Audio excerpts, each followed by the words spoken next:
Welcome to Office Hours. What's up, Steve? Welcome. Ooh, and it looks like congratulations if that picture's recent at all. Welcome. Welcome to Office Hours. We will get this show on the road here in just one moment. We'll give some folks a moment to get on here. Here they come.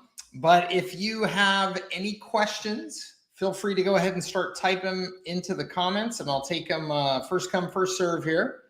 And then, hey, Dale, welcome. And then I'm also going to put in my invite link here. Hey, Tim, if anybody wants to join me on camera, you can use that link to do so. So if you have a question or something to discuss that is a little bit, longer, a little bit more complicated, that type of thing, and you can get on camera or get on microphone, that definitely helps. So take advantage of that link. If it's something shorter, easier, or you can't get on camera, please go ahead and type it in.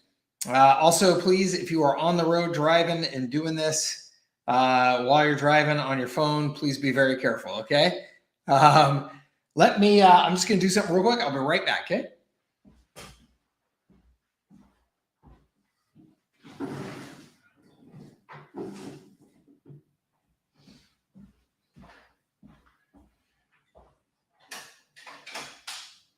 All right, just want to get the window open, get the airflow going a little bit here in the office, because these afternoon calls can get a little toasty in here.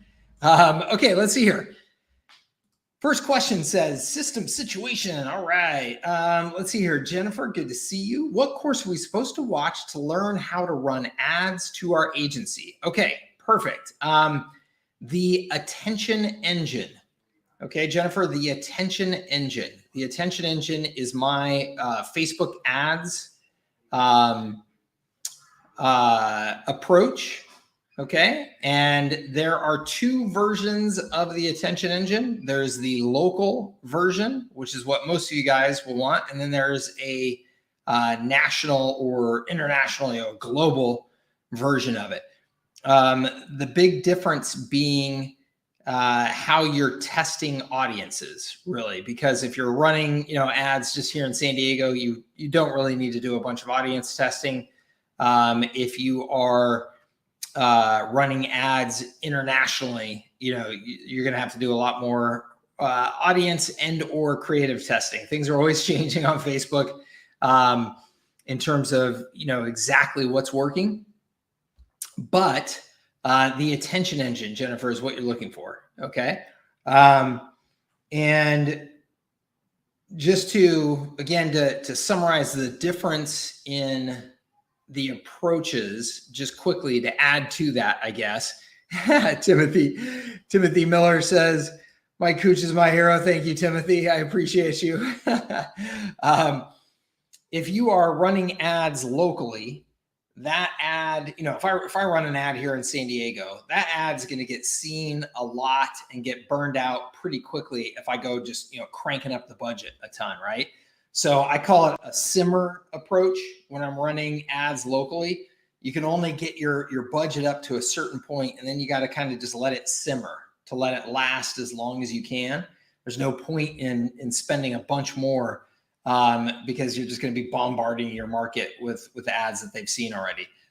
Versus if you're advertising globally on Facebook, you can spend as much as you want in a day, right? So in that case, when you're scaling up your budget that aggressively, there's much more, variables that you can test to try and find those pockets of success in that bigger budget, right? So if I'm spending $5,000 a day on Facebook ads, or much more than that, I can run ads that are to a very specific audience, only on mobile and with creatives 1, 2, and 3, and then I can run an ad to the very same audience, but only on desktop and running creatives 4, 5, and 6, and get totally different, results and all that stuff. So it just starts to get, a lot more to it when you're running big campaigns, big budgets on a global scale like that. Okay. David Stone, hello, welcome, welcome. Let's see here. Uncommon Marketing Works. Would like to understand more about how to use HighLevel to set up automated services. Okay.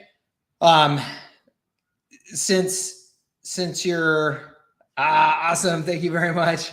Okay, since you're asking that's a pretty big question the way you've asked it versus like asking specifically this service or whatever. So I'm gonna answer it at a high level. I'm gonna answer it at a high level, and then if there's some follow-on questions on specifics, I can do my best to answer that as well. Okay. So when it comes to offering automated services with HighLevel, so HighLevel is a tool.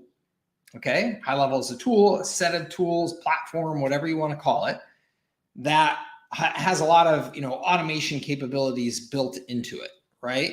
So one essentially service that you could offer is just access to those tools, and then letting a business owner utilize those tools at their business, but to really do it themselves, if you will. That is the most basic version of that. And the awesome thing is with HighLevel, you can offer that platform essentially as your own and collect all that margin and do really well with that. But what I teach in particular is layering services on top of HighLevel. So I'll just give you a simple example, but it's one that I love. I call it the welcome mat service. Okay. The far majority of small businesses on their websites have no good way of capturing and interacting with a visitor in real time, right? It's unbelievable. I'm actually trying to hire, this is real world experience every day here. I am trying to hire and will pay an arm and a leg for the best self-defense coaching for my teenage daughters here before my oldest one goes off to college. Okay. I've done enough with self-defense and stuff to know that there are self-defense programs out there that are very, very practical, tactical. You only need a couple of days of intense training to learn a lot of really important fundamental stuff. It's not about belts. It's not about perfecting technique over years. It's about, hey, if somebody's here, you punch them in the Adam's apple and run, right? It's like, it's like just really like, here's how you injure somebody fast, right? And I know that training is typically taught by people who have, very serious experience, Navy SEALs, things like that. And I'm going to pay an arm and a leg for it. Okay. There are these martial arts programs and stuff here in San Diego that I have reached out to contact all of them over the last week. Like I've contacted everybody that I can find essentially to say, hey, here's what I'm looking for. Can somebody get back to me? Geez, just trying to make contact with these small businesses is awful. It's so bad. Okay. So the welcome mat service, okay, is when somebody goes to their website, you can put a little widget from HighLevel on there that pops up the little chat on their website and says, hey, thanks for stopping by. Can I help you with anything? Do you have any questions? Right? You've seen this on websites. If you go to my sales pages, you'll see it on my sales page, right? When somebody chats through that, I'm capturing their information inside of HighLevel. So now I can get on a conversation with them and follow up with them. Right. And I say conversation, you could call that person, you could interact with them using the HighLevel app on your phone, right? The business owner, you could put the HighLevel app on their phone so that they could then see that chat conversation come in and chat with them. So there's all these, just super basic functions like that you could offer through HighLevel that are incredibly high value and require almost no work on your part at all. And yet, you could charge every single month for a small business for that. That's just one small example. Okay. So there's all kinds of things that you could offer like that through HighLevel. And the list is growing every day because HighLevel keeps on growing and growing and growing their capabilities. Okay. So because of the way HighLevel is structured, you can offer those types of services, price them essentially however you want, and make huge margins as if it were your own software, right? Because HighLevel is not really charging you any additional fee per customer that you set up on the platform. So that is at a high level how you can offer automated services through HighLevel. Okay. And I said, would like an actual demo, watched your demo, would like to understand better the pay-as-you-go automatic services. We offer high-value, high-touch services now. Yeah, I got it. So, I can keep on going with examples like that. Let me just give you another example. Okay. You could offer calendaring services for businesses. Okay.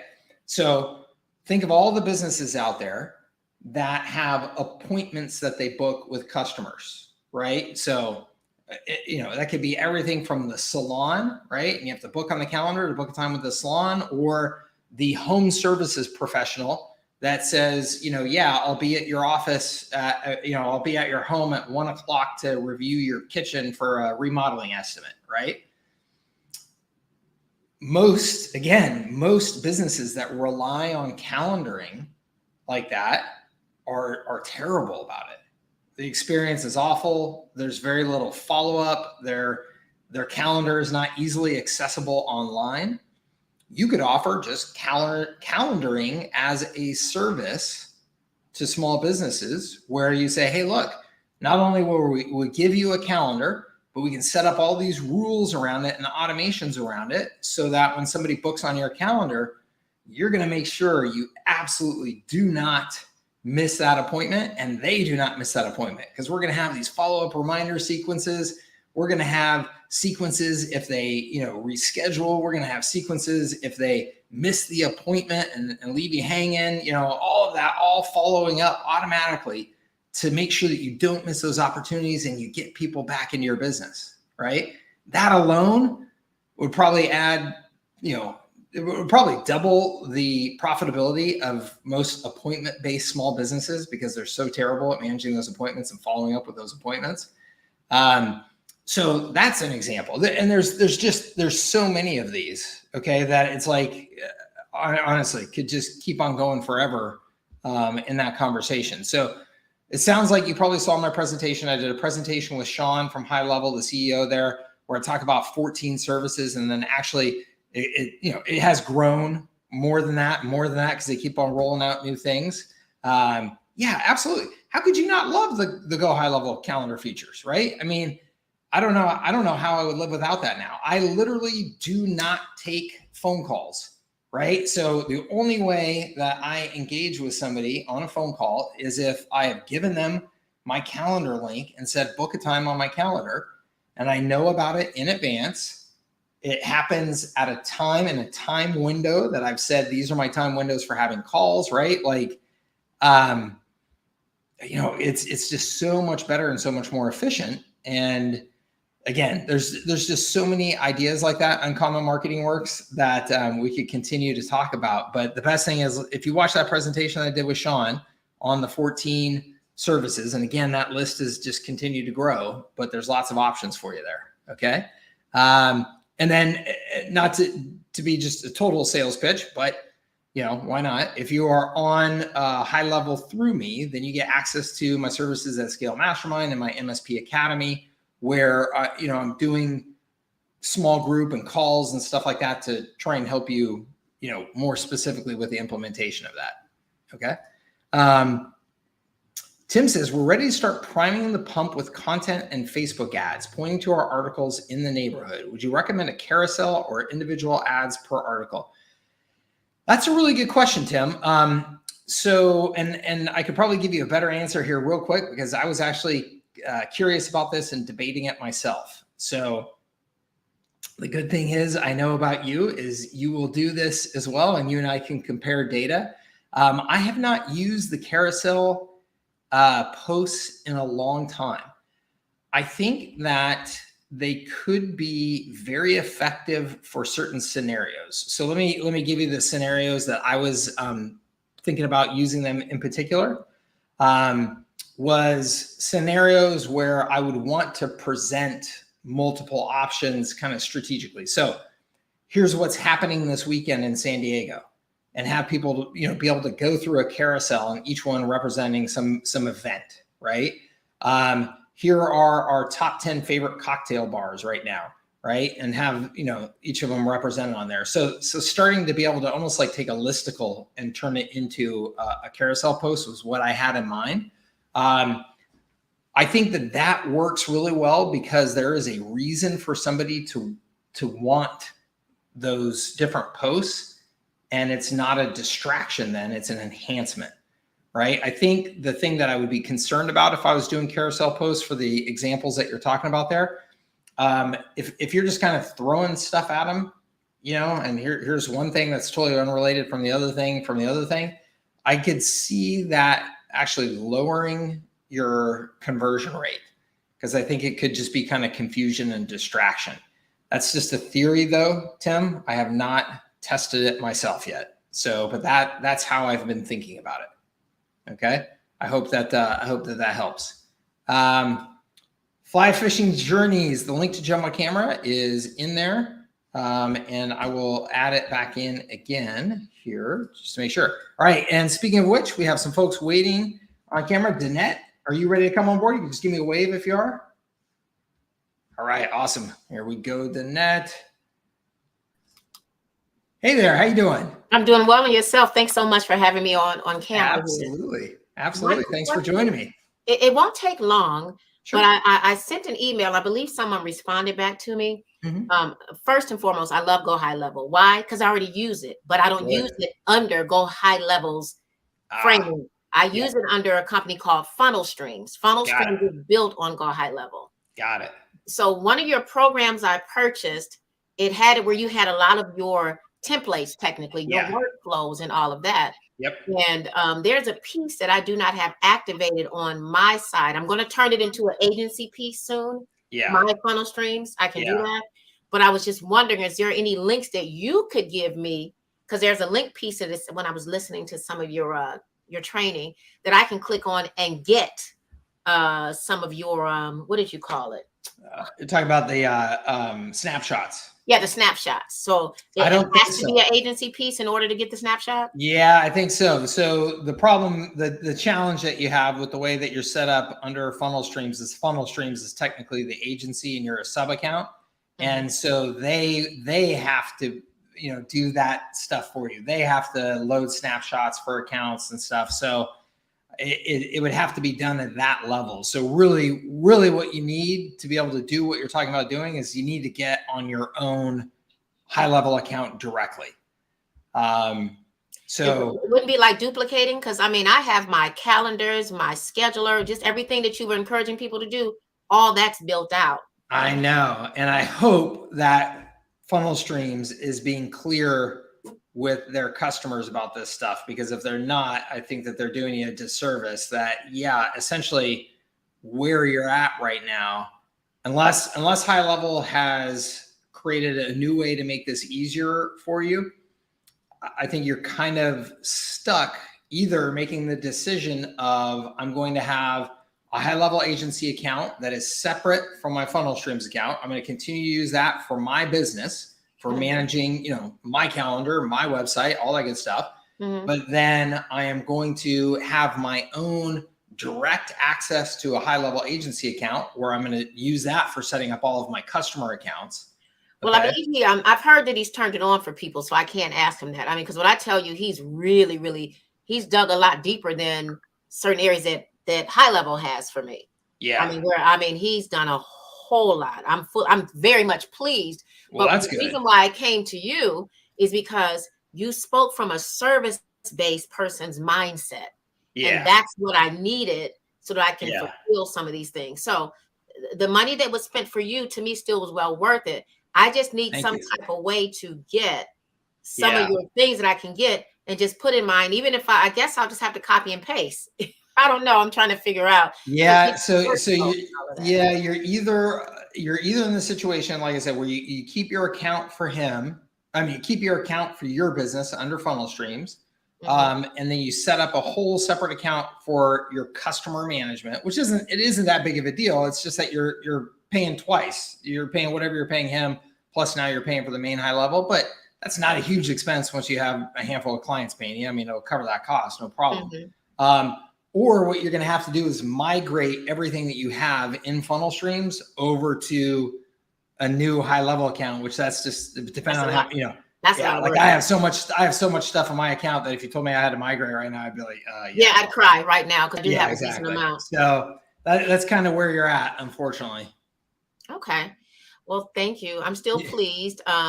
I may shoot an email or something to you all because there's just some pieces of it that I believe I can still get from you that's not snapshot driven. Yeah. Because I'm already looking at the onboarding piece. I love that. Yeah. You helped me make simplify mine a little bit more. So I'm going to be using that because either I'm going to be offering this as a service for my clients and or a done with you or a done for you service. Yeah.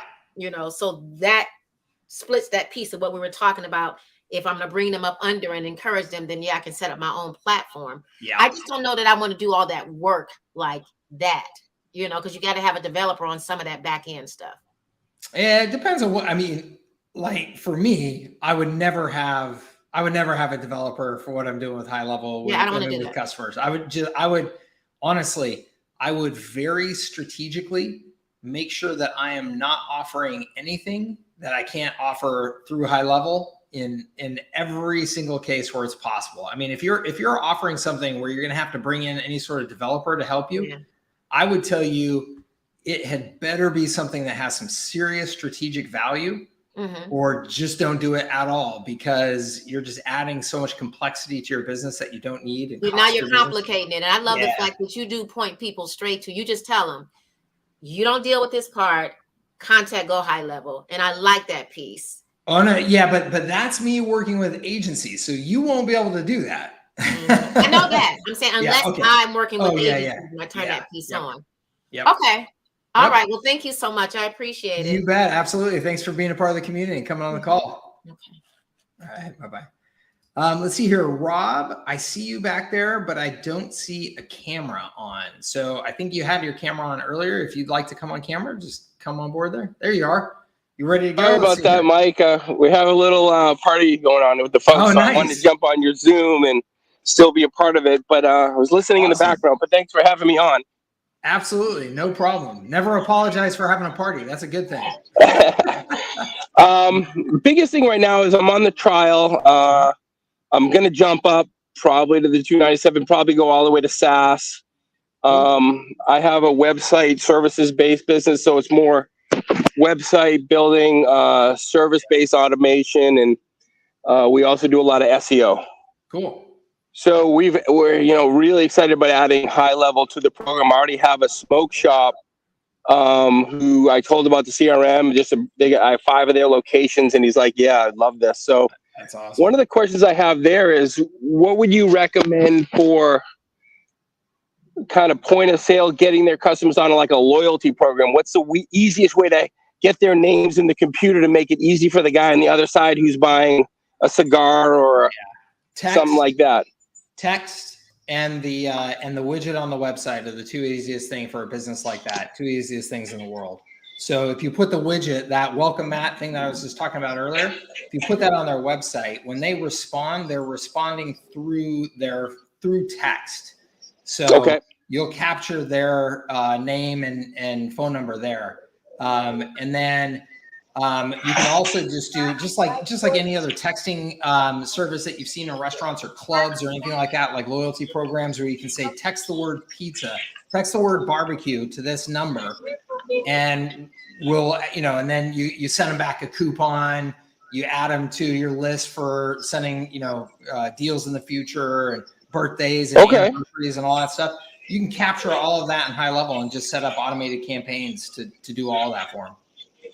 That's amazing. So you're just saying they could just have like a little notice on their point of sale, like right there, text a number, put the number right there. Once they're going to basically text their own information into the HighLevel software. Yep. Well, that's amazing. Yeah, you can do that anywhere. You can have them, that could be on their website, that could be on table tents in their restaurant, that could be up at the cash register, that could be on ads that you're running. I mean, it could be anywhere. Just text barbecue to this number, and we'll send you a 2-for-1 special. So you give them a special offer like that to get them onto the list. Once they're on the list, now you've got their info, and you can set up all kinds of automations then from that. So once they text to you like that, you could have an endless stream of then automation that you do. So like you could send them back a message saying, hey, thank you so much. Here's your coupon for 2-for-1 barbecue.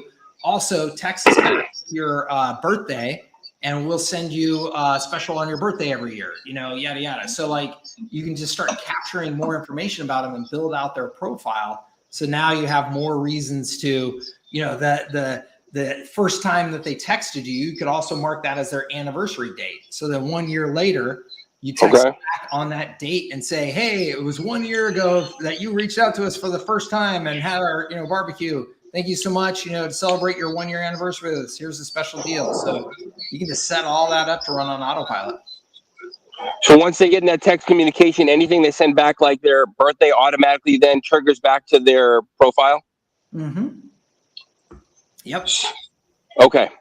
That's really good. And I don't know, as far as, I don't know if you can see this. We got a little deer friend over here. Oh, nice. Where are you at, Rob? Just came up. What's that?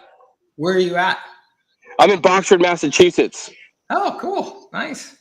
About a year ago, we bought like our horse property, something we've been looking at for a little while. And very good. Yeah. So anyway, I don't know if this is the right time for that, but I did want to talk to you about like joining up under your affiliate program and kind of some of the details as far as like the commission structure there. But I don't know if we want to set that up for a future time or if this is what this meeting is for. Oh, ask away. Anything I can answer for you, go for it. There's probably other people on this call that have the same question. Yeah. So, okay.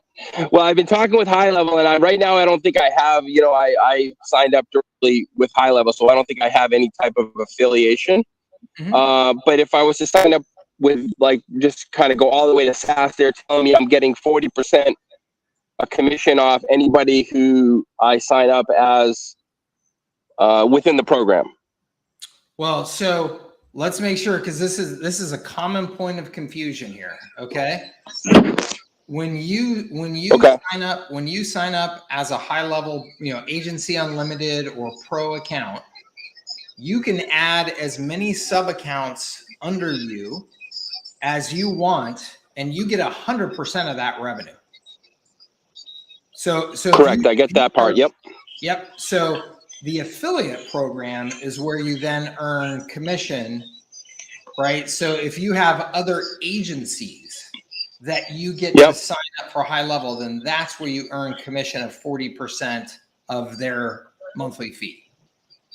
Okay. Does that make sense? Is there any? Yeah, it makes 100% sense. Is there any difference if I just do that as I am now with HighLevel, or if I sign up with you? Is there any like split? Because I looked at this with another program, and they said I'd get 40% my first month and then 20% thereafter. So it sounded like there was some type of split going on or something like that.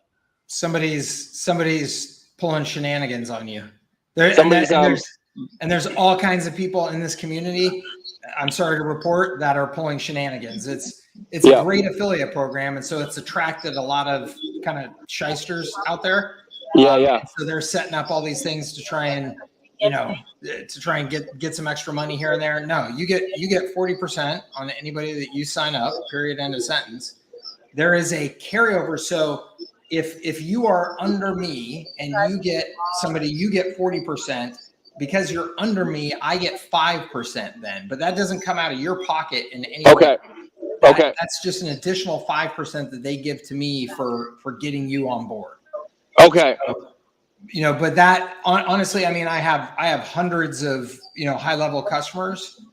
That 5% thing, I really don't make anything from that. Like that's not the bread and butter of this at all. So that 5% doesn't go downstream, then I will not get 5% because my son's looking to join up, and then he's looking at becoming a SaaS and the whole 9 yards. He's 20, so he's really looking to explode into this. Oh, if he signed up as off of your affiliate link, yes, you would get the 40% from him signing up. Yep. And then if he were signing up other affiliates, you get 5% from anything that he signed up under that. Okay. But, Done deal, Mike. That was all I needed to know. I look forward to being part of your community. I'm going to sign up as a SaaS under you. Awesome. I love it, Rob. Thank you so much. Have a Thank great you. time. All right. Thanks. Let's see here. Samantha says, Mike, when doing Facebook ads for a client, do you make them pay for that or fix that into your marketing price? Great question. So Samantha, if you are doing Facebook ads, the way that I like to do it. So let me give you 2 examples. My friend Nehal Kazim, long time customer, is now one of the most successful Facebook ad agencies out there. I mean, he is just absolutely killing it. Okay.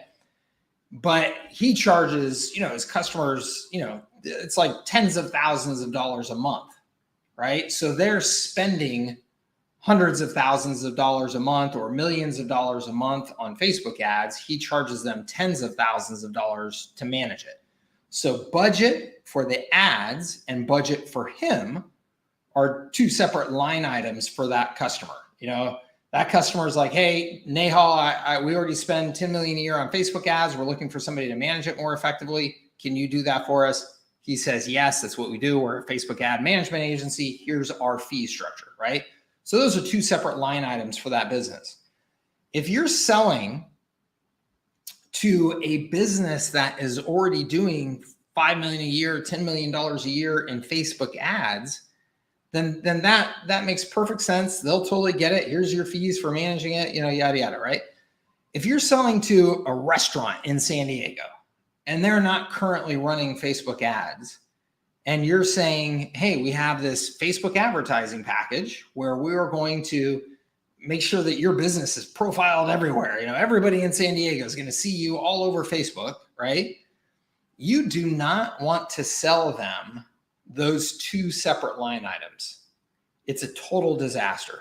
It really is. And in fact, what I would tell you is that you really don't want to sell ad management at all.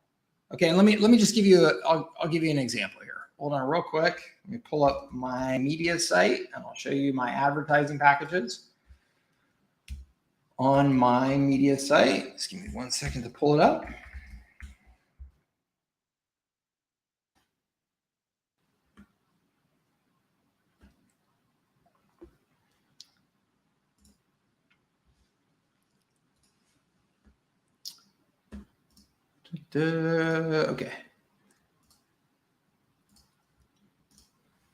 Okay. So you can see this. We have what are called sponsored stories. Okay. Sponsored stories. So sponsored stories are, if you read the details, courtesy of our in-house Facebook advertising pros. So we're going to tell your story and then we're going to get you a bunch of traffic, and courtesy of our in-house advertising pros. Okay. So we're running Facebook ads for them. Okay. We're running Facebook ads, and I should say we're running Facebook ads, not ads for them. We're not doing management for them. Okay. Now, if you look down here, there is no mention of Facebook ad budget. There's no mention of our management fee or anything like that. Here's what it is. It's $9.97 per month, and you get guaranteed 50,000 impressions. That's it. $9.97 a month, guaranteed 50,000 impressions. So you're not seeing 2 separate line items. You're not paying 2 different things. I'm not justifying why my management fee is 50% of the budget, any of that type of stuff. It's you're paying me $9.97 a month. You're getting 50,000 impressions. Okay. That is the way to sell Facebook advertising to small businesses. It is so dramatically less complicated, less negotiating, easier to understand, all that stuff. Because look, again, if you're selling to that real small restaurant, okay, let's say that restaurant can only afford my $4.97 a month package. Okay. And the reality is, out of that $4.97, I'm only going to spend to achieve that 15,000 targeted impressions. I'm only going to spend maybe like 150 on actual ad budget. So 347 of that is going to go into my pocket, which $347 isn't a lot of money. I need that margin just to justify, even selling this and being in business. Otherwise, I just might as well not even do anything, right? But if you were to show those two things separately to that restaurant, and they're saying, okay, I'm paying you $497 a month, and only 150 of that is going to the ads. Wait a minute, why would I do that? Why are you getting so much of the money, Mike? Why are you taking so much of the money? Why isn't more of my money going towards the ads, right? That's the way small businesses think. And that's the way they get all hung up on this stuff. And if you present it that way, you're just gonna end up in it's a terrible mess. Honestly, I'll just say it that way. It's no fun. Okay. So I hope that helps you. Okay.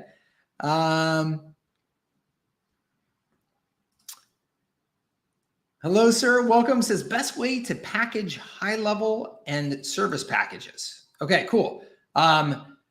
So the way I teach this is systems as a service. Okay. And let me pull up my YouTube video on systems as a service in case you have not watched that. And I will share that with you here in a link, because that will really cover how I believe that you should sell high level and your services kind of layered together. And this is such an important thing to understand. And so many people, unfortunately, get this wrong.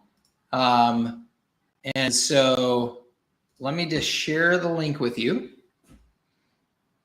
real quickly here. I'm going to go ahead and put it in the comments. So there's YouTube link in the comments there now. And I'm going to show you my screen here real quick so that you can also see which video I'm referring to. Okay, this one right here. So just in case for whatever reason you don't see that link or it gets lost or whatever, it's this video titled, "Warning, do not sell high level as SaaS. Do this instead." Okay, this is a very, very important video to understand how you should be packaging up high level and your services together.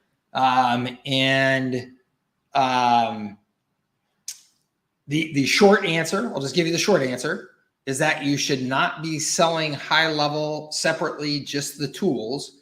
You should be creating your own package, what I call your signature system.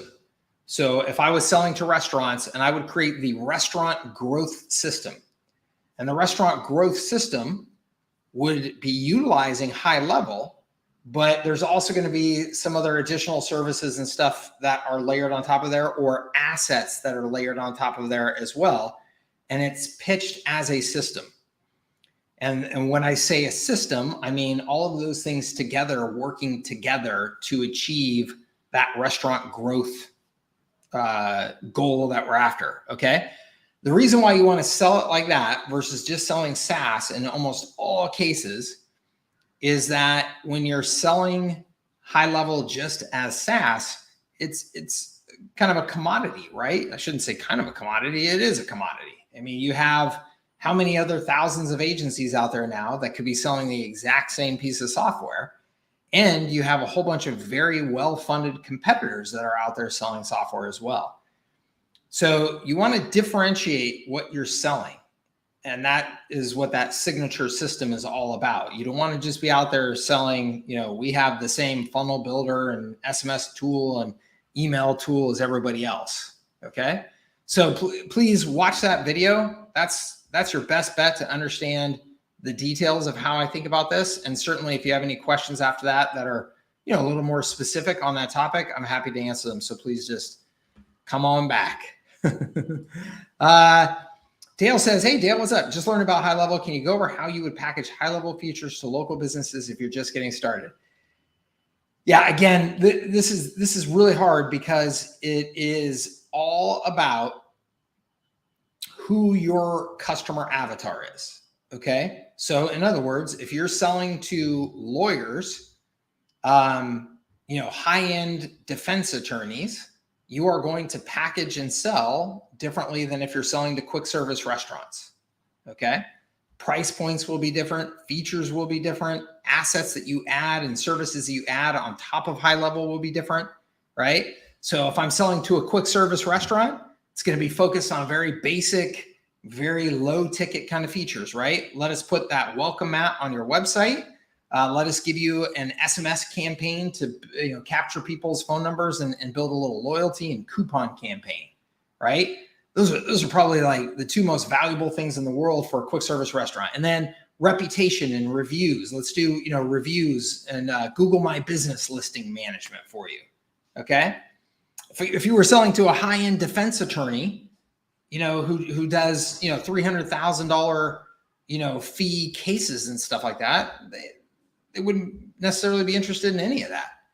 But you could still service both customers through HighLevel using the same platform just by customizing it, packaging it differently, pricing it differently, that type of thing. So if you're selling to most typical small businesses, Dale, I would say I love the price points like $297, $497, $697 a month. Those are very attractive price points to be able to sell to small businesses at and get them to make a decision quickly and have them stick long term. Anytime you go over those price points, you start to really trade. You start to really get scrutinized more every month, right? On those prices. Do I really need this thing that we're paying $1,500, $2,500 a month for? That type of thing. Like that could be my payment for my second home up at the ski area, that type of thing. Versus if they're paying you $297 a month, that's usually a much more like it's just going to hit the credit card and go, and that type of thing. So, but Dale and anybody, I will just go ahead and give myself the opportunity to make my plug, right? If you sign up for HighLevel under me, you get access to a bunch of stuff. But if you sign up at the Pro or Agency Unlimited level, you get access to my MSP Academy. That's Marketing Systems Provider Academy. Marketing Systems Provider Academy. That's my MBA level course on how to answer the questions that you're asking about. How should I package this? What features and benefits should be in there? What price point should I have?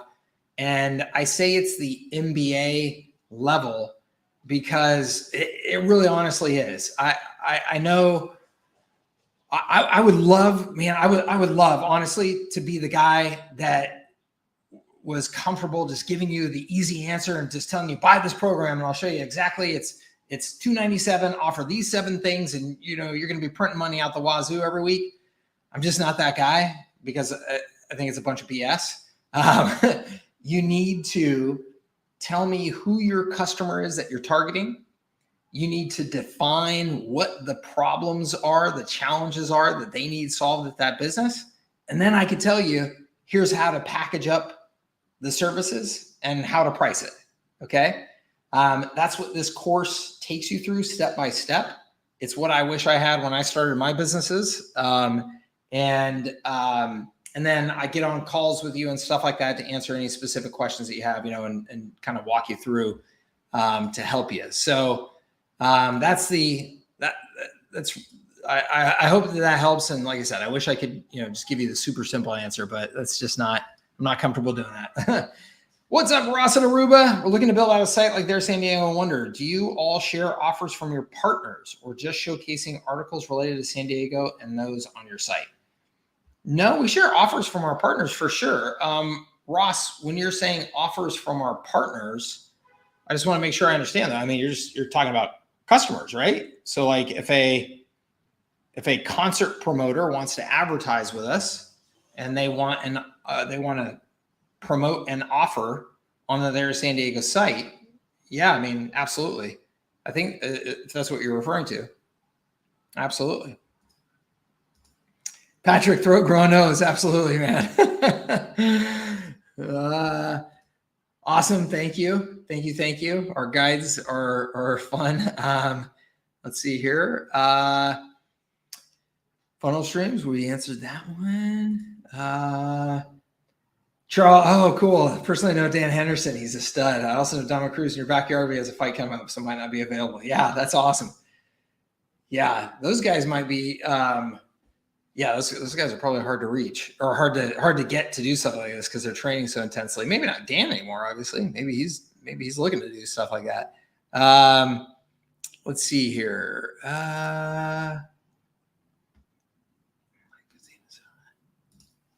Matheson Marketing. What is a good theme similar to their San Diego platform for displaying events? We just upgraded to this new theme. And I cannot remember the name of the theme for the life of me. If you send an email to help@services@scale.com and ask that question, I will make sure that we get the answer to you, though. Okay? Because that's the theme. Just a good old, just got off a WordPress theme, and it works great. I love it. And in fact, I love it for a number of reasons. One, this new theme has done wonders for our SEO. Like where our site is like really, it's really set up correctly apparently now for SEO. Like if I run the Uber suggest tools on our site now, like our site SEO score is like a 93 out of 100, whereas it used to be like a 30 out of 100. So it's definitely done wonders for us. And let's see here. Oh yeah, Tim. Yeah, this is awesome. Yeah, so Tim just did a scavenger hunt. In fact, Tim, if you want, I got a lot of questions here. If you're still around, Tim, when I get through these questions, I may ask you to come on and share with the crew about that. Many of you may know that Tim and I Tim and I offered a training on a scavenger hunt system. It's training and snapshot and all that stuff on a scavenger hunt system that he built using HighLevel, and it's awesome.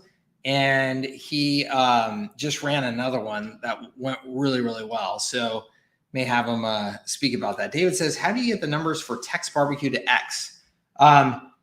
It's the Twilio number, David. Yeah, it's the Twilio number that they're using. So you can set up, the rules inside of HighLevel on how it's interacting with that Twilio number. So, but yes, the Twilio number that you set up inside of the system is how that's working. Yep. There we go. That's awesome.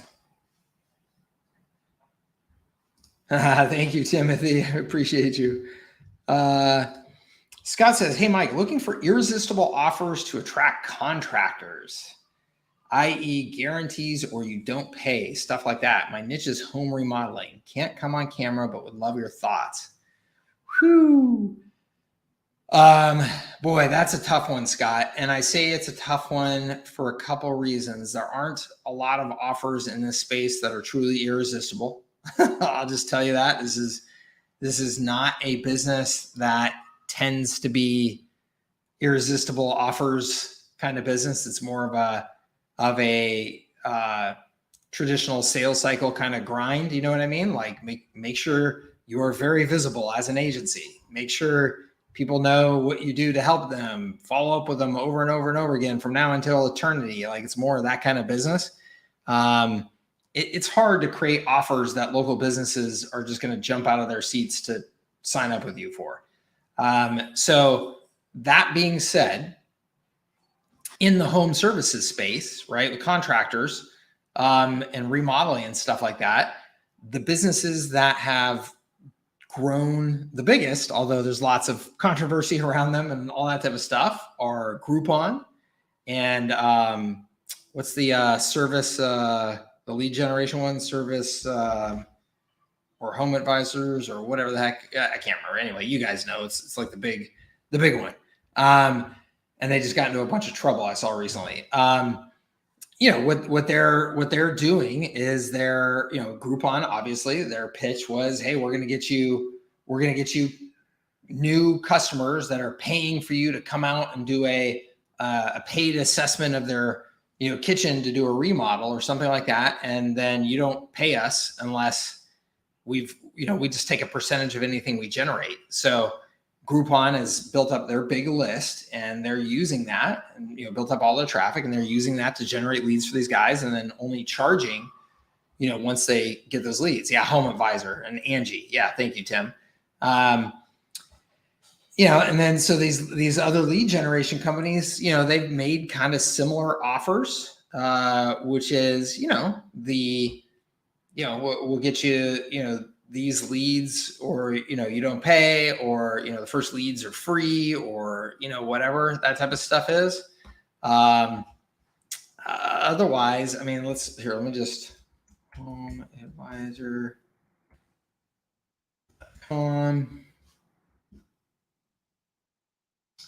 And let's see here.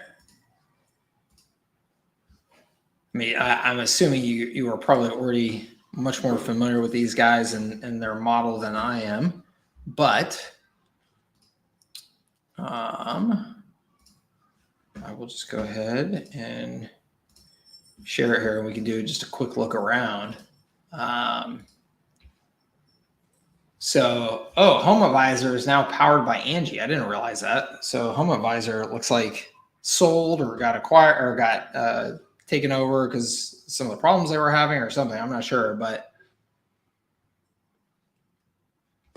yeah, it even says on here, how is Angie Leads related to Home Advisor? Angie, formerly is Angie's List, and Home Advisor, powered by Angie, extend your reach. As our Angie Leads, you'll be connected to customers across the Angie portfolio, including Home Advisor, powered by Angie, former Angie's List, and the Angie's app. Wow, they made that about as clear as mud.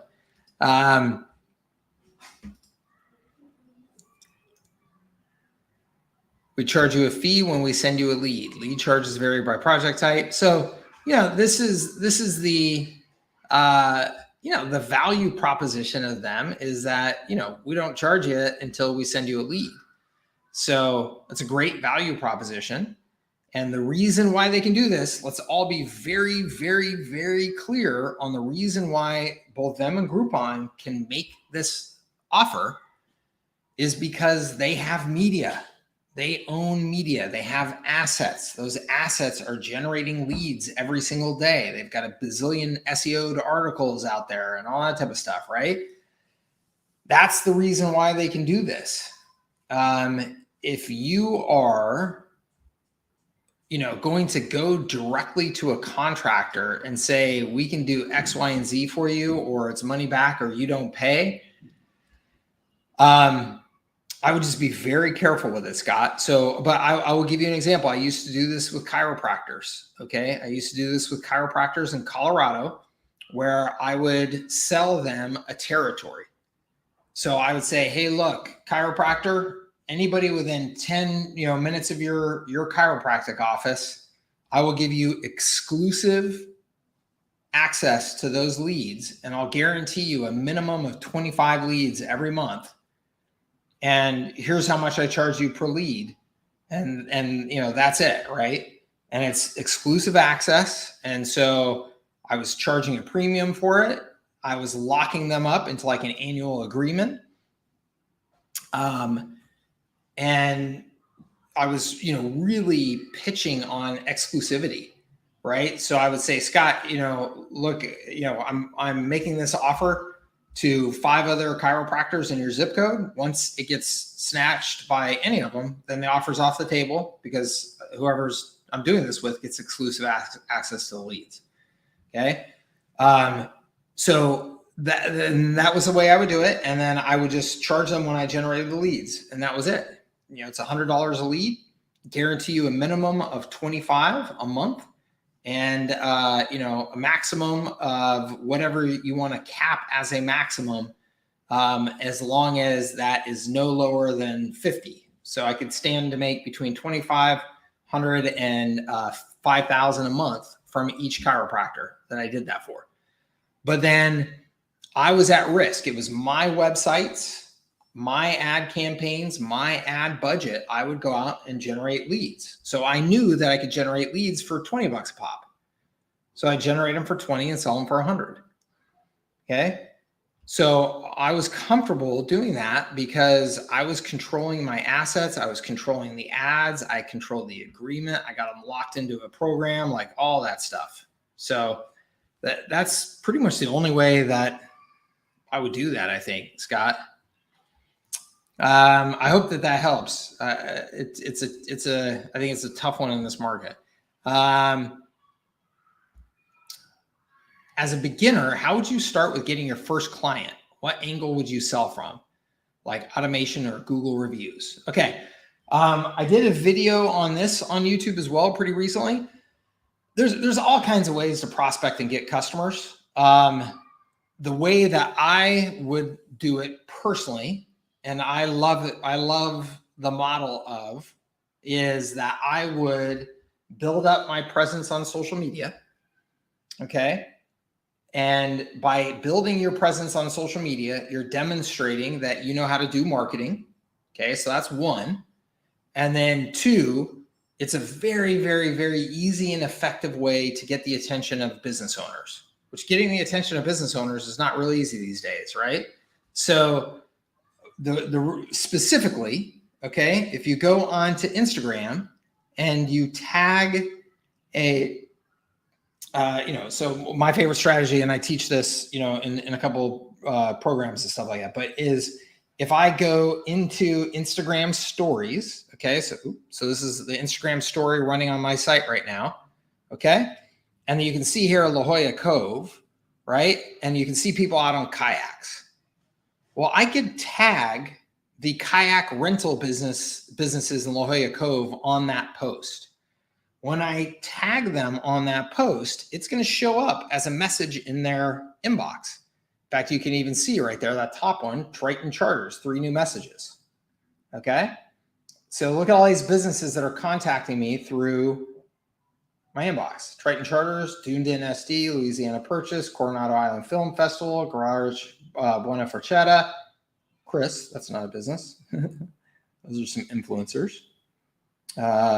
BFD San Diego, Coco Maya SD, Urban Sea, Tacotarian, Explore North Park, KNVS Bar. Okay.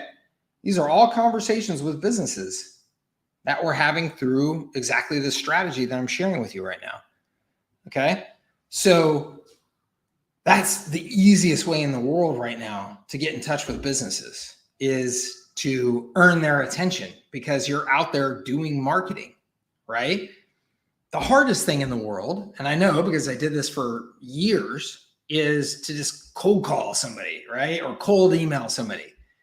And you're not doing anything. You're not out there doing any marketing yourself. You're just cold calling and cold emailing and hoping that they're going to put their blind faith in you when they have no reason. There's no demonstrated reason out there that they should be trusting you versus anybody else, right? It always kills me when somebody contacts me and says they'll do my social media management for me, and they have 0 social media presence. And I'm like, yeah, no thanks, right?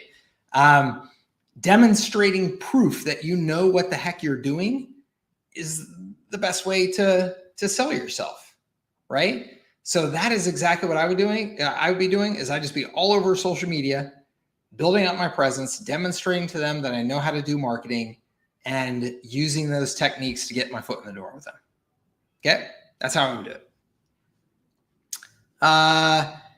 Nahal is crushing it. He really is crushing it, man. He's living the dream. Awesome, Juanita. Love that.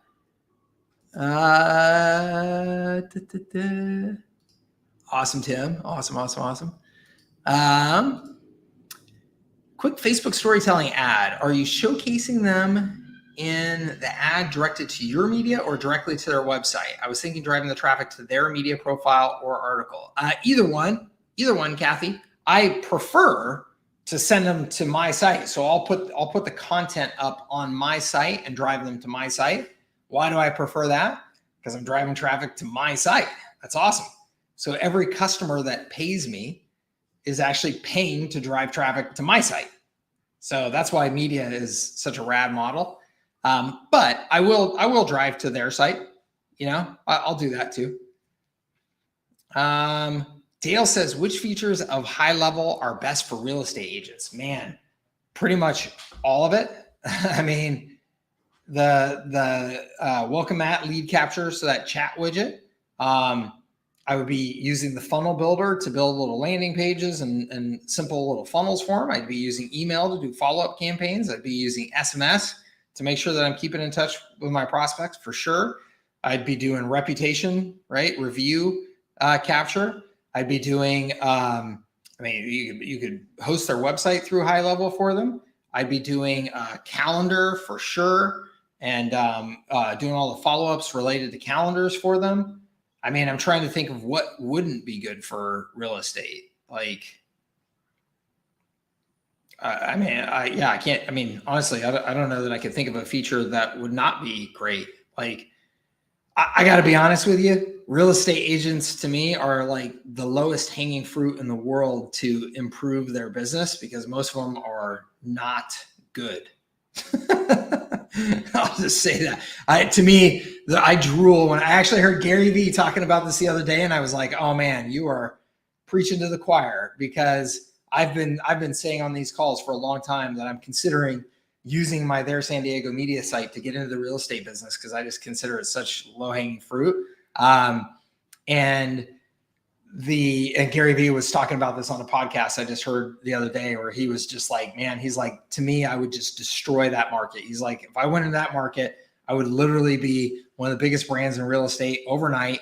And here's why, right? And I totally agree with him.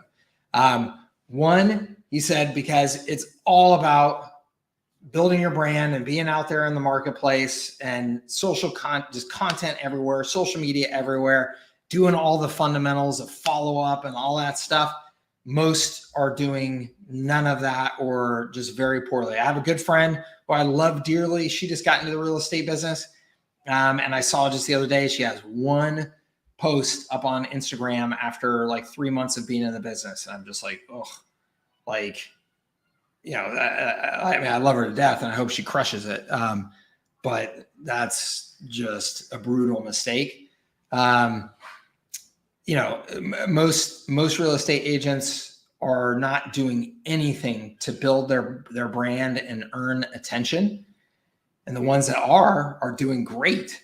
And then most real estate agents, in my experience too, are just duds when it comes to just like common sense, like follow up. Like you just got a, $25,000 commission from, the listing of my home and like zero follow-up, no flowers sent to me, no, nothing like that. Like, it just doesn't make any sense. Like, it's just not good. So I think it's just because it's too easy for too many people to become a real estate agent, honestly. Patrick says, Mike, when you launched your TSD media site, were there IG accounts with massive followings, 100 to 300,000 already in the market? Doing something similar to yours feels daunting as I survey my market. Yeah, there were, although the answer is yes. I got to be honest with you, Patrick. This is an advantage of many entrepreneurs. Is I was naive enough that I didn't even find those competitors until after I started. Like I was like 3 months into it when I found some of those competitors that are just like, were big and doing what I was doing. I was just like, oh geez. Maybe I would have never started. I don't know. But yes, they were already out there. In fact, Patrick, and this is pretty funny. So I am their media group, right? 3 months after I launched there, I was in a hotel in Orange County. It was a nice hotel, and you know how the nice hotels have kind of like a little stylish magazines in your living room area of your suite, to look at and stuff. And I go in there, and what's in there? This beautiful, glossy, full color Wear San Diego. So I'm there, San Diego. There's this beautiful, full, glossy Wear San Diego. And I'm like, oh God. I'm like, how bad is that? I just launched Their San Diego And these guys were already out there with full glossy print magazines and already had like 100,000 people on their Instagram account and yada, yada. So yes, they were already out there, and I was just dumb enough to, to keep going. Thank you, Tim. Awesome. Let's see here. Hey guys, I love seeing you guys connecting on here. So good. Please do that. And yes, please use the Circle app. The Circle app, by the way, guys, is great. You can create little private chat groups in there of 3 or 4 of you or whatever, just like you could like in Facebook or whatever. Take advantage of all that. I love that, guys. Yeah, awesome, Kathy. I can't wait to see it. Coastal Consulting says we use Reminder Media for real estate agents. Cool. Yeah, I know. I mean, there's some good businesses out there for real estate. That's for sure. I already started an Insta page for food and drink. I'm doing what you said. And I know they have 500 followers. Sweet. Would it work for my personal Insta too as a local agency? Yeah. So here's the deal. I think I understand what you're saying. Like if you were using another Instagram account, like so here's the deal with Instagram in particular is that you've got to post content that is relevant to the platform, right? People are on Instagram to see certain stuff. So if you get on there and you post as the XYZ agency and you put up one of those lame posts that you see people still do on Instagram every once in a while, where it's just like, we're such and such agency, let us grow your Instagram account for you or whatever. And that's their post on their Instagram account. That's like the most obvious proof that they don't understand Instagram, right? Nobody on Instagram wants to see that. What they want to see on Instagram is pretty pictures of food and pretty scenery and you doing cool stuff and yada, yada, right? Like it's what do they call that? It's aspirational. That's what Instagram is. It's aspirational, right? They want to see things that motivate them to go live the best life or whatever, right? And so you need to be putting content on there that is relevant to that. And so if you're posting as your agency, okay, then, and let's say you want to work with restaurants, you should be out there posting restaurant related content. You should be out there posting, food, shots and all that type of stuff. And then using that to, again, engage with restaurants. Okay. Don't post content, that says, hey, we're the super duper agency and we can help you. Like that's lame, right? Nobody wants to see that on Instagram. Okay. Yeah, I bet, Lois. System situation where would you recommend doing vendor tables at events for our agencies? And if so, what type of setup would you recommend? Oh, that's a good question. So I would recommend doing what my good friend Clarence Fisher just did. Clarence has just created a bunch of opportunities for him very quickly, because what he did was he took the R4, which many of you are already familiar with, the sales framework that I teach. And he found out that there was a conference in his area for veterinarians. And he went and got a speaking gig at the conference, right? So he said, I'll be a guest speaker. And these conferences are always looking for guest speakers, right? So he went and got a guest speaker gig at the conference. And when I say conference, it was like a small local, like a state organization of, veterinarians getting together. So it wasn't like a big thing. It was a relatively small thing. Went and did the R4 presentation, made an offer for a paid audit as part of, again, the whole R4 program. During that presentation, got, I think it was 4 veterinarians at the end of that presentation to sign up for paid audits. And looks like those are going to become good deals for him. But then also that has already snowballed into a number of these different contacts from this event have now introduced him to these other veterinarian groups. So now he's got even more presentations going on and all that type of stuff. And this is just like over the course of 2 weeks. So that's the way to take advantage of events, right? You want to be in a position at an event where you have authority, where you're up speaking, where you are, part of the content of the event. That's by far and away the way to take advantage of events. But you can go to an event and be a vendor table at the event and do well too. Always negotiate though. If you're a vendor table, you're probably paying to be a vendor. Always negotiate for a speaking slot as well. It's always negotiable, guys. These people are putting on these events. They're winging it, right? In almost all cases. Or they will negotiate that into the packages, right? So always negotiate for that. If you can't get that though, what you just need to do is you need to be aggressive. If you're just going to have a vendor table, here's what most vendor tables do. Right? People are walking by, they're hoping that somebody will come to their booth and talk to them, right? I was just at this in Little Italy in San Diego. I was going to shoot a video of this, but I didn't want to accidentally offend anybody. There's a farmer's market going on inside of outside in Little Italy in our neighborhood here in San Diego, right? Outside farmer's market. There's like 40 businesses with their tents set up, paid, whatever they paid to be there, right? 85% of them are just sitting there twiddling their thumbs. People are walking by. It's a gorgeous day in San Diego. They're walking by and they're just sitting there twiddling their thumbs. I mean, even business owners like just sitting there reading a book. They're in their booth, reading their book, like almost like they would be bothered if somebody came by and actually asked them about their products or wanted to buy something. I was like, well, what the heck are you there for, right? And so there was like this one booth in particular that had a line, like 30 people deep all the time. What are they doing? Giving out free samples, had a sales pitch, yada, yada, like just common sense. So if you're going to be a vendor table, you need to have a hook, you need to have an offer, and you need to have a way of getting attention, and you can't be shy. You got to go for it.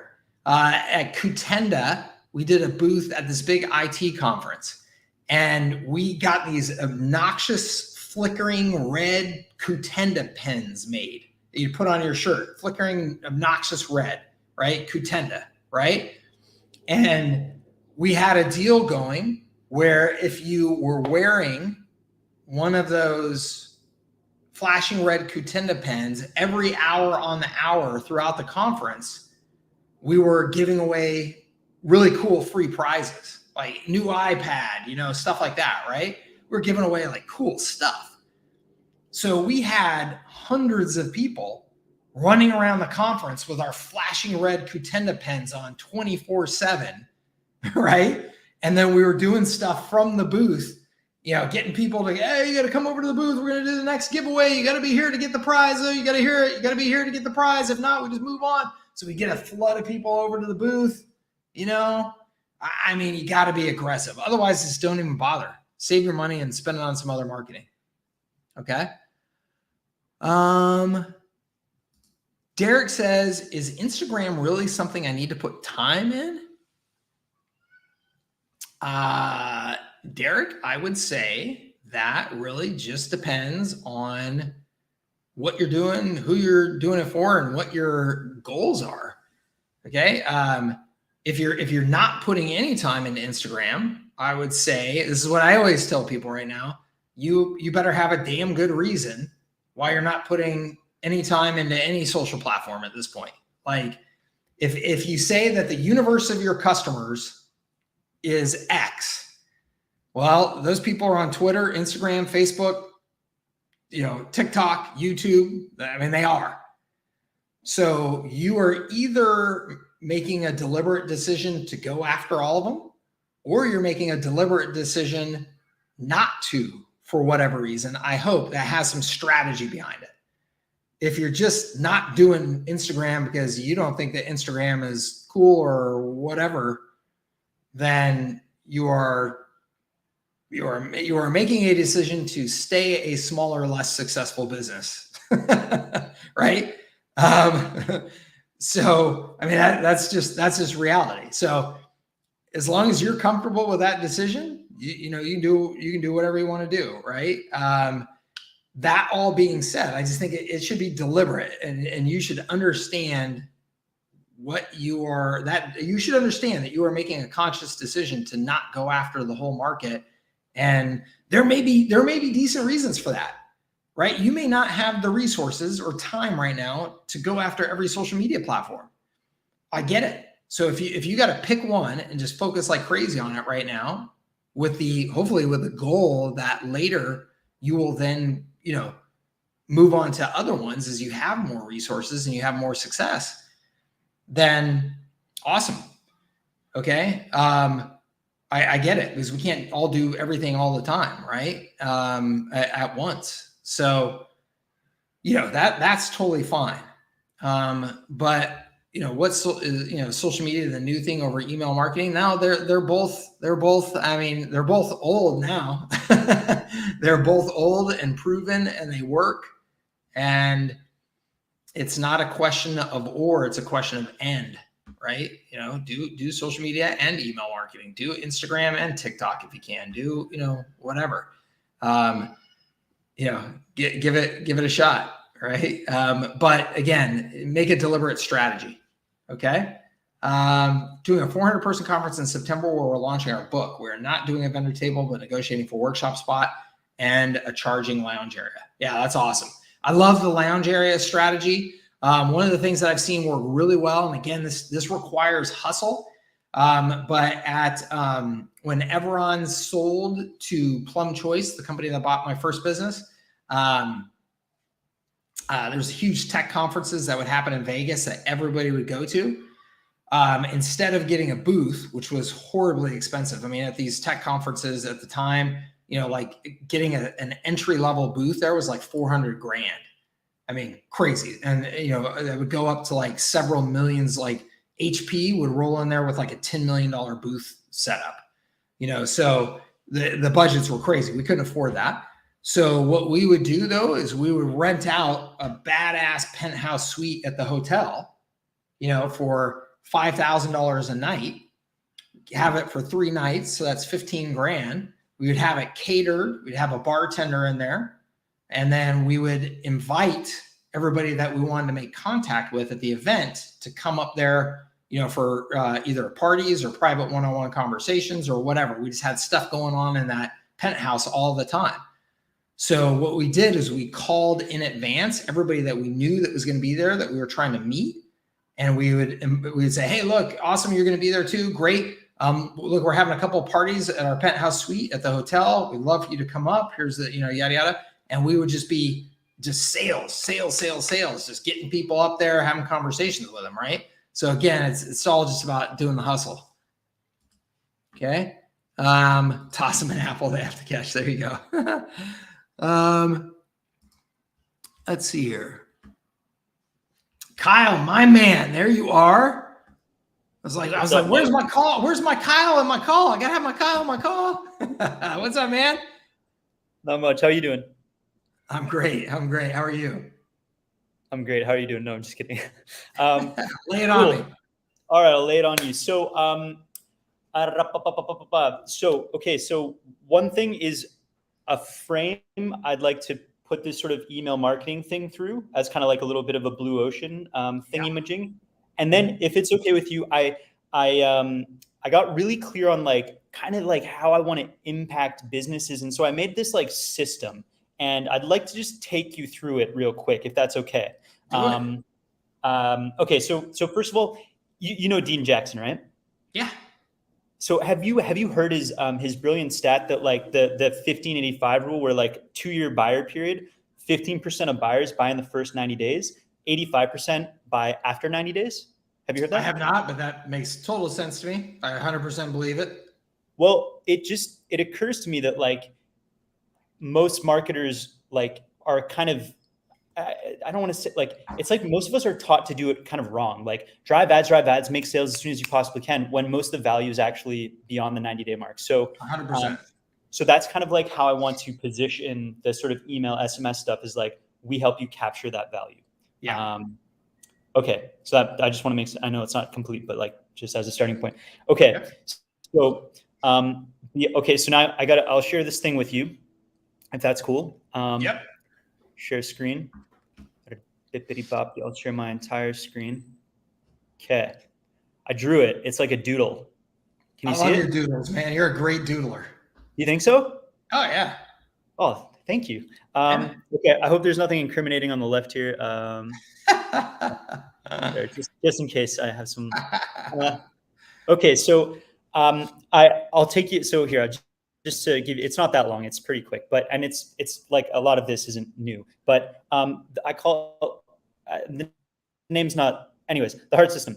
I've realized that I've been playing business like mostly as like a game of intellect. Like, oh, like how clever can I be? How smart can I be? When like I noticed that the like best marketers, business owners, they're coming from the heart. And so I'd like that to fuel this system and help business owners maybe uncover that. And I know we kind of touched on this last time. We were like, local businesses don't really have, or like, a lot of them, you're going to get heartbroken by trying to sort of appeal to them in this way.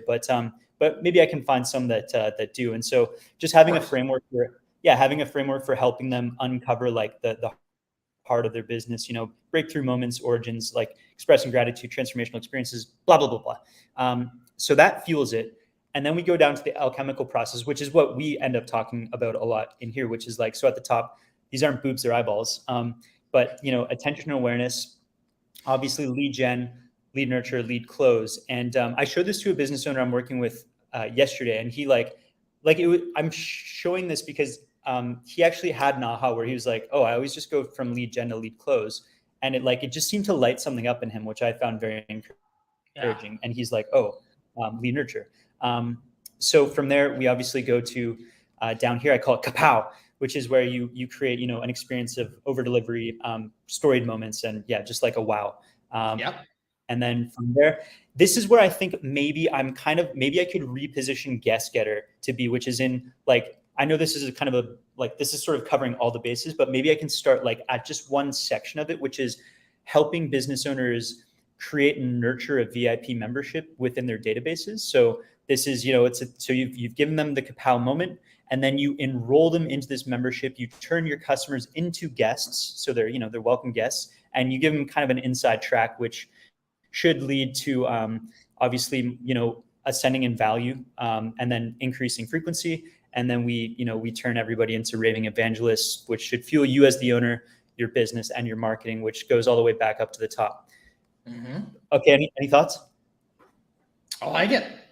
I mean, yeah, I like the diagram. I like the message, all that stuff. I think my feedback is still similar to the feedback I gave you last time, though. But let me hear where you've gone with this.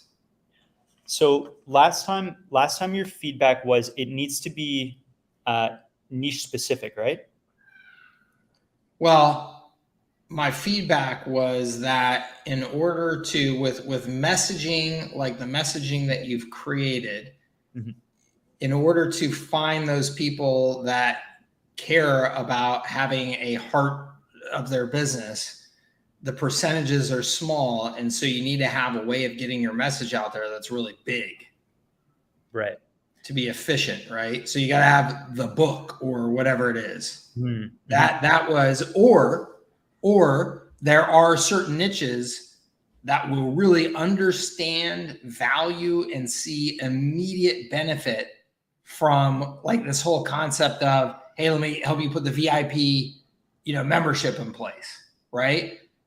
There are a bunch of businesses out there that when you say that, they'll just go, huh, what? VIP what? Like, why would I have a membership, And you can't afford to sit there and have to explain that to them as part of your sales process. Versus if you're selling that to certain businesses, they'll immediately go, oh, of course, I get it. Yeah, absolutely. Build one of those for me so I can make some extra cash right away. right? I'm an e-commerce business that is currently selling premium olive oils online to a bazillion people, but I have no recurring revenue. I have no nothing like that. And you're telling me, oh, I could launch the VIP olive oil club for $47 a month and add $70,000 a month to my bottom line, on autopilot. I get it. Great. So, that's what I'm saying is just the right audience will really get that. The wrong audience, of which I think is the far majority, it will be lost, and you'll have to educate them way too much. Got it. Yeah. Okay. Yeah. My thinking is, on the one hand, I think the 1585 rule, like really leaning into that.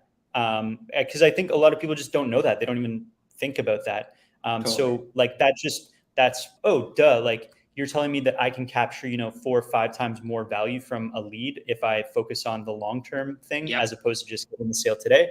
Okay. Totally. I could buy that. And then I think that maybe what I had in the back of my head for this system is maybe that could become kind of like the outline of like a book or something, like a little book or something like that. Totally. Based on what we chatted about last week. Yeah. I love it. Okay. All right. Well, I think that's it. Awesome, man. I love it. Nice job. Okay. Thanks very much, Mike. You bet. Let's see here. Patrick says, one more local media question. If my advertising audience is home service providers, all types, what types of content would you post on Instagram for engagement for the larger consumer audience? Home service providers of all types. Patrick, I would say the easy answer to this is that, and you say no real estate. I would say the easy answer to this is like showing like nice remodels and things like that. Like those are really nice. There's a lot of traction on social media around that. So somebody got a kitchen remodel, you could show the before and after, or you could just show the finished, kitchen and how nice it is, and all that type of stuff. I think that those are really good in that audience. For that audience. That's the obvious one to me. I'm not sure that I can think of, because you could do that for pretty much everything, right? Bathrooms, landscaping, all that type of stuff. If you're talking like, you're working with plumbers and things like that, man, I don't know. Derek asked some great questions here. I love these questions, Derek. It seems like maybe you are relatively new to entrepreneurship and marketing. Maybe I'm assuming by some of these questions, and I think they're great questions. So I want to compliment you on asking them and making sure you're getting clarity on them. So is content king? And do we need a website or app or a well-built funnel? I keep getting mixed messages that keep changing. Okay. Let me give you some clear answers, Derek. Yes, content is king. Anybody that tells you otherwise is probably not somebody that you should be listening to. And the reason why I say that is I have complete conviction, 125% complete conviction that having content out there in the world is the most valuable thing that you can have at your business right now. And I say right now, going forward, period. Why? Because it allows you to communicate at scale. Okay. Listen to Gary Vee talk about this. He has been beating this drum for years now. And it took a while to get through my thick head, but it is communication at scale. Okay. Perfect examples, Derek. I don't know how you found me, but a lot of people now are finding me from my YouTube channel. A year ago, my YouTube channel got no traction for me at all because I wasn't paying it any serious attention. And then I decided I wanted to do YouTube and grow that and I understood the asset value of having all these videos out there.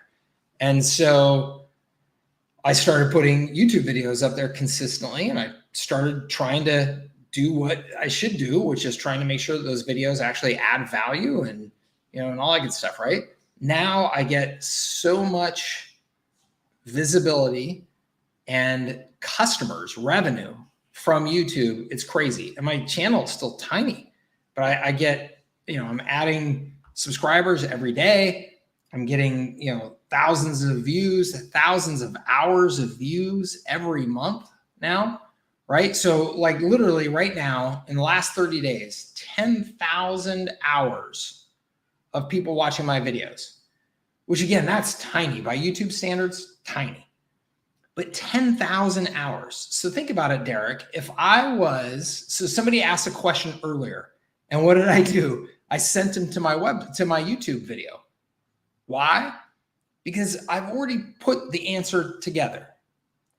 If I were to repeat that answer, and let's say it was 10 minutes at a time, okay? And there's been 10,000 hours of that watched in the last 30 days on my site. Think how much work I would have to put in every single day if I was still answering those questions one-on-one to every individual who was asking. If that gentleman earlier asked a question, hey, Mike, what's the right way to package these services? And I was individually answering every person that was asking those questions at my business, I would have to have, which is what I used to have, Derek. I used to have a team of salespeople that I paid their salaries and their benefits and their commission every single month to answer those questions, because that's the only way that you could scale answering those questions at the time, right? Now, those questions are answered on YouTube. So the content is doing the work for me. It is a crazy, crazy valuable asset. It has replaced all of my salespeople. Okay. And I'm not bullshitting you here. It has literally replaced all of my salespeople. I don't have salespeople. My business, revenue-wise, is smaller right now than my businesses were when I built with all my employees. Revenues-wise, my top line is smaller. My profitability is much higher, even though my revenue is smaller. Why? Because I don't have any of that cost anymore, because the content is doing the work for me. It's magic. It is like the greatest form of leverage that you can possibly have in the business world right now. It just really is. And I say right now, don't think of this as some temporary thing. It's going to be this way for eternity. The world has changed, right? What people do now is consume content, and that's what they're going to continue doing, whether it's on this device or Oculus goggles, or it's going to be blasted straight into our brain on a microchip from Elon Musk. Okay. So content is king, period, end of sentence. Okay. Should you have a website or an app? And you say, do we need a website or an app? Do you need a website? Can you be in business without a website? Sure. Does it make any sense? No. I mean, why would you not have a website? I mean, put up a templated site and customize it. You can have it up and running in 24 hours, right? Your website is like your address on the internet. Why would you not have an address to send people to at your business, right? You want to direct them someplace so that they can see who you are. And I mean, just an app? No, you don't have to have an app. In most cases, it would be a big waste of time for you to develop an app. Not in all cases, but in most cases, it would be a big waste of time for you to develop an app. Why? Because all of the statistics show, and you can just audit your own behavior, and this will be true. You have a small number of apps that you use all day, every day on this device, and then go like this through your phone. How many of those apps did you not even know that even existed still on your phone, or what they do, or what geez, what was that one? And I haven't used that in 3 years, right? It's all the statistics show that you use a very small number of those apps. So Unless you've got a real compelling reason for somebody to be using your app, it's not going to do you any good. Okay. Derek says, I have shiny object syndrome. It's like inertia. I stop and keep starting and I got to stop this. Yes, you do. And that is something that only you can do. At least you can acknowledge it, which is awesome, which is more than a lot of people can do. You need to pick.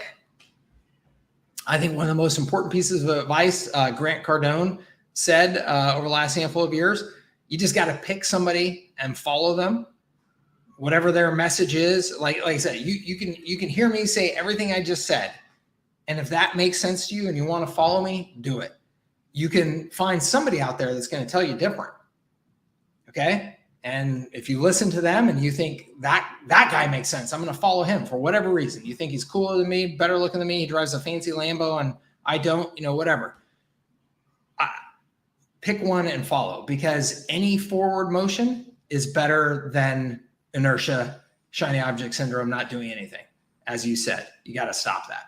You will, whether you follow, honestly, the guy out there that I think is kind of a chucklehead who's misleading you, honestly, if you just pick him and execute, you'll probably, you'll be doing better off than just not doing anything, honestly, because whoever that is, they've got some value. They've probably got something that's working, will make, some money if you do it right and all that type of stuff.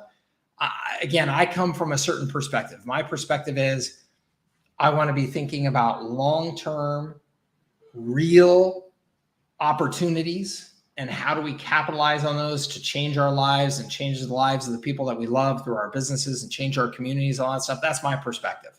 Okay. There are a lot of people out there that can show you how to make $200 today much better than I can. I am not a get rich quick, flip it, whatever dude. I'm just not. Sometimes I wish I was, like I said earlier, I'm just not. So I can't help you with that. And, but just pick somebody and go. Tim says, pick Mike and follow him. Thank you, Tim. I appreciate you, man. Any books that are must read? I love that people are putting in these books. These are all great. Ryan Dice. Yes. Anything by Russell Brunson. All of his books are fantastic.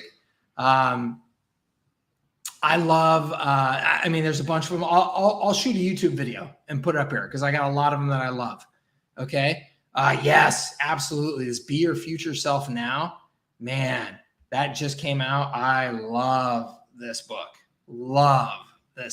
I think it's one of the most important books you can read. The War of Art, fantastic. I'll do a video for you though. Okay. What would be the best way to attract leads for selling home security system? Not Facebook ads. Home security systems, by the way, are notoriously one of the hardest things to sell. So I would caution you that you are going into a very, very, very difficult space. So I'm just going to tell you that right now. You are going to spend a lot of money before you get this right. Okay. And here's why, because you're selling prevention. Prevention is the hardest thing to sell. Okay. So Dan Kennedy used to talk about this all the time, that the way that home security systems were sold, and this is no joke, the way that home security systems were sold is that the home security guys would look for areas in well-off neighborhoods where there was recently some sort of violent crime that was making headlines. And then they would go into those neighborhoods and go, look at this violent crime happening. You can't let this happen, right? So we've got to set up your home with a home security system. That's how they would do it. They would capitalize on fear because there was something in the media that people were freaking out about. That was how they sold the home security systems. And as you can imagine, there was a lot of home security companies out there that were trying to then find ways to manufacture fear, right? So they would try and plant stories and things like that, even if they weren't true, in neighborhoods to get rich homeowners all freaked out. So it was a shady, there was a lot of shady stuff going on because it was hard to sell.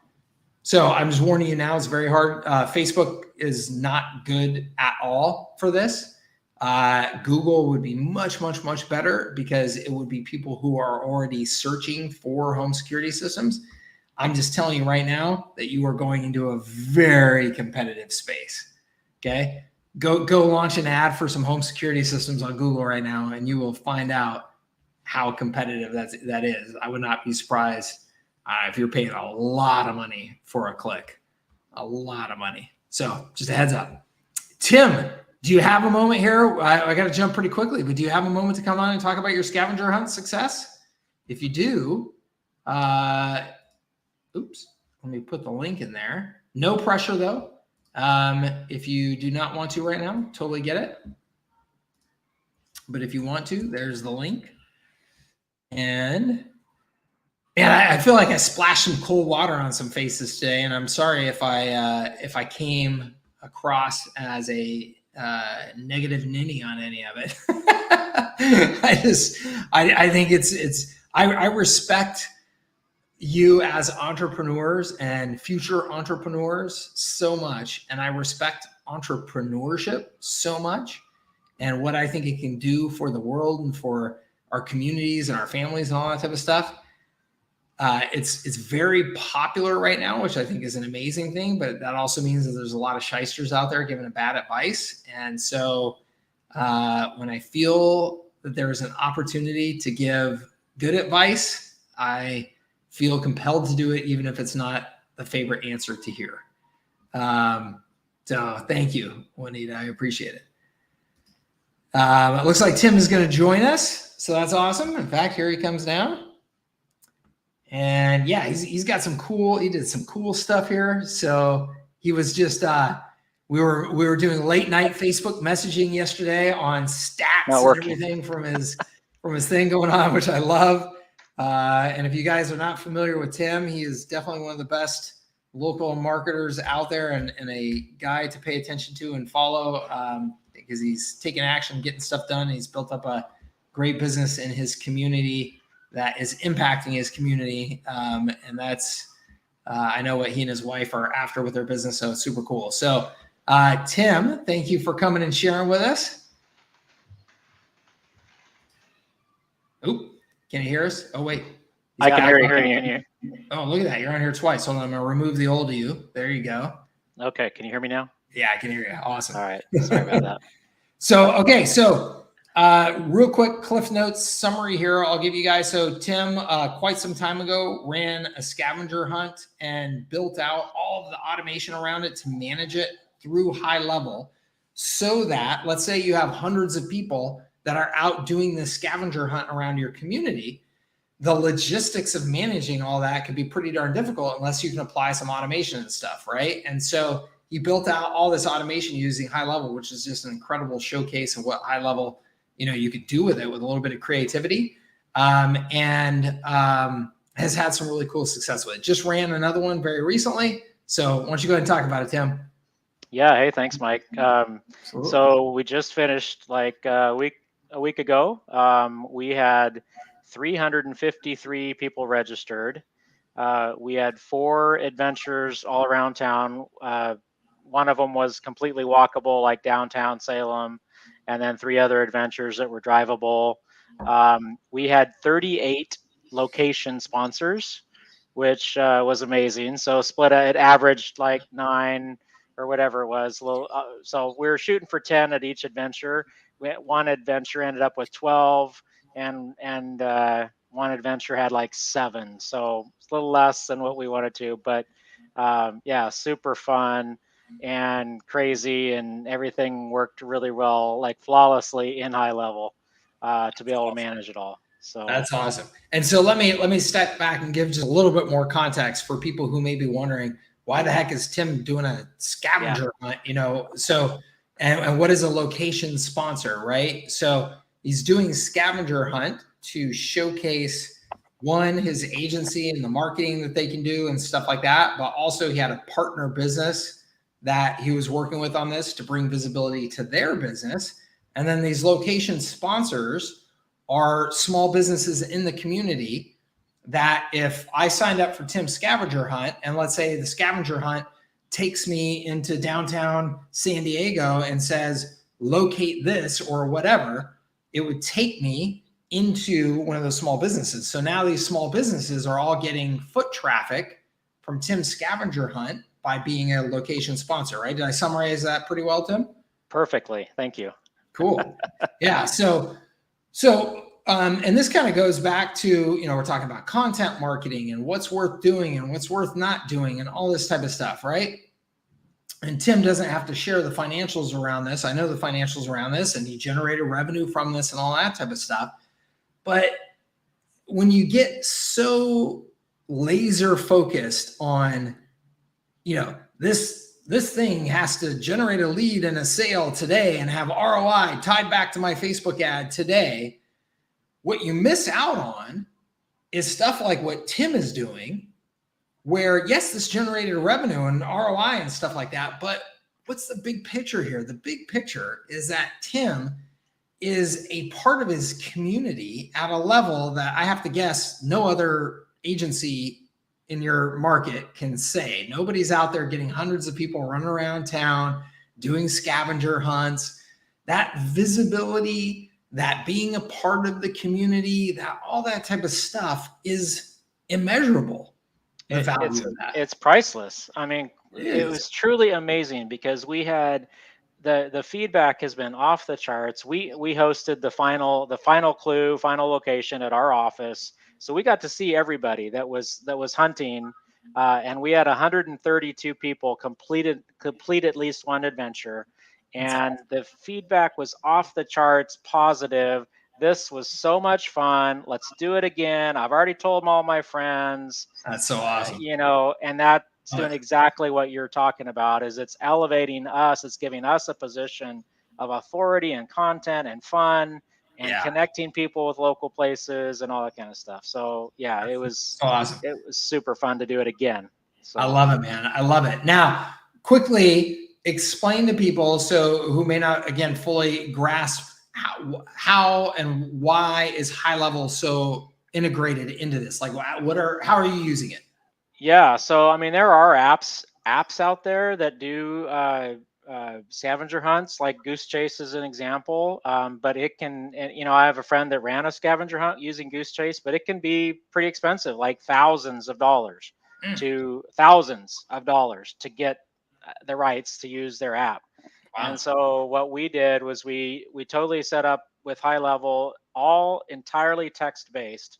So, and using workflows. So basically they got 20 minutes ahead of the open, everybody got a text and they get to choose an adventure. All they had to do is reply with what adventure they wanted to do. And then based on that reply, so let's say they're doing downtown, then we had workflows for every adventure, and that would kick them to give them their first location that they would have to go to. We had a clue, and basically they would answer and reply the clue. As soon as they got the right answer, they got the next location. So I always think about this. So for my middle daughter's, which birthday was it? Was it her 15th birthday? I can't remember exactly which one. Maybe her 13th or something like that. Anyway, she wanted to do one of these scavenger hunts like this at our mall in town with her friends, because we have this amazing mall in San Diego. It's all outside. It's like the most beautiful thing you've ever seen. So kids love to go there and run around. Adults love to go there and run around. And it was so much fun. We did the scavenger hunt for her and her friends at the mall, where they all went and got prizes and ended up getting ice cream and candy at the store, blah, blah, right? And I'll never forget, there's just like 15 girls doing this. And we set it up exactly like you're talking about, not using HighLevel, but it was like, you have to go here and you have to text me when you find the thing, and then I'll text you your next clue. And I was like, it's 15 kids. How hard can this be to manage, right? And there was 3 of us with phones, like swapping phones back and forth, like trying to get the next clue out to them. And wait, did they get the right thing? I mean, it was a total disaster. I mean, we pulled it off and it was fun for everybody, but that was with 15 kids. Yeah. And you had hundreds of them. We had hundreds of people playing, and I will say, so like 99 point whatever % of everything was completely automated, but our son was the man in the chair, helping people, in HighLevel, in conversations, basically helping them with hints or because we had pre-done hints and everything too, or just if they got off track and needed help. That's so cool. I love it, man. Congratulations. I think it's awesome. I love what you're doing. And as we chatted, before. I know you're excited about cranking up more of them and some strategies around selling and all that type of stuff to make it an even bigger thing. But I love it. This is exactly when we talk about somebody who was asking earlier, what's the best way to sell? And I think it was actually Derek again that was asking that earlier. This is my favorite way to sell. Don't sell. Go out there and demonstrate your capabilities and do something interesting and fun and get people engaged, right? That is marketing. That is marketing. It's the best way to stand out, to make yourself a market of one, to make yourself the only choice in your marketplace, right? If I'm a certain type of business and I'm looking at the agencies in the marketplace and I'm evaluating them, and there's Tim, and then there's some agency who doesn't do any of this stuff, doesn't do any creative stuff, doesn't have any social presence, yada, yada. Or there's Tim who's out there running all these automated scavenger hunts and demonstrating the capabilities of SMS marketing and driving foot traffic into local businesses and yada, yada. Why in the world would I choose somebody over Tim, right?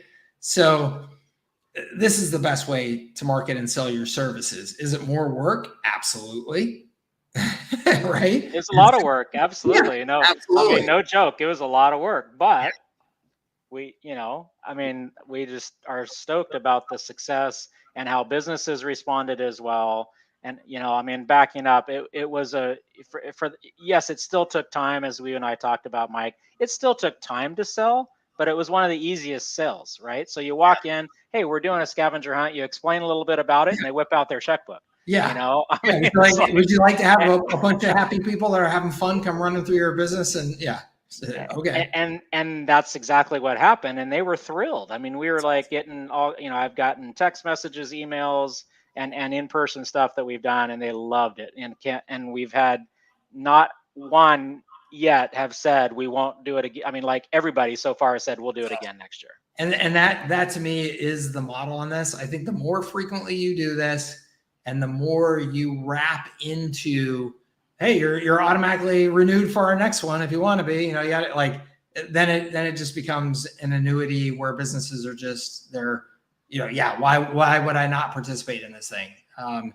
It's awesome. So congratulations, man. I love it. And thank you for coming on and sharing your success. I appreciate it. Yeah, you bet. Thank you. Awesome. All right, everybody, I got to sign off here.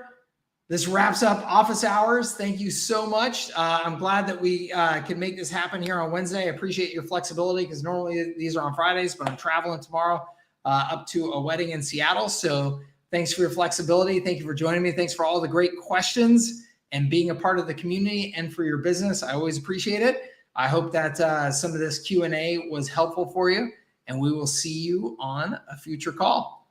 All right. Thank you so much, everybody. Have a great one. We'll talk to you real soon. Bye-bye.